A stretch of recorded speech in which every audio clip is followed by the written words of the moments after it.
High সবাই কেমন আছো? তো দেখো আমরা চারজনে, মানে আমি, আমার ছেলে,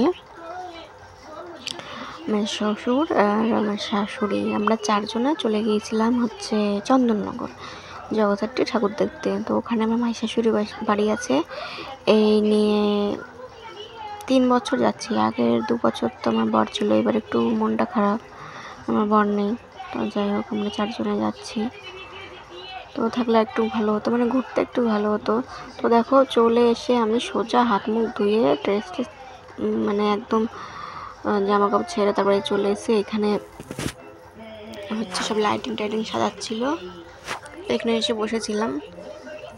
তো দেখো এই লাইটিংগুলো সব সাজাচ্ছে, এই 2-3 দিন ধরে সাজাবে। এগুলো ভাসানের দিন হচ্ছে এগুলো সব নিয়ে যাবে গঙ্গার পরে। খুব সুন্দর লাইটিং করে, জানো না?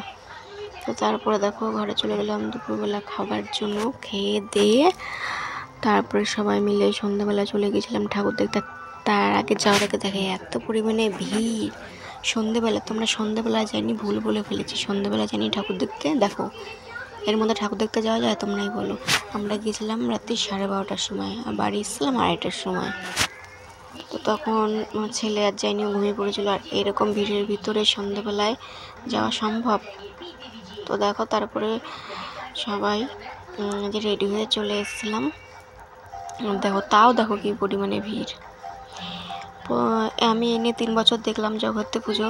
তো যাই হোক মানে 2 বছর যেন আরও যেন বেশি ভিড়টা হয়েছে। মানে 2 বছর না, এই বছরটা যেন বেশি ভিড়টা হয়েছে। আর আমি আগে আগে যাচ্ছিলাম আমরা, আর ওরা সবাই পেছনে পেছনে আসছিল। তো লাইটিংও খুব সুন্দর করেছে। এত ভিডিও তো সবসময় করে পাওয়া যায় না, যেটুকু করলাম সেটুকু তোমাদের সাথে শেয়ার করলাম। কেমন লাগলো জানিও ভিডিওটা।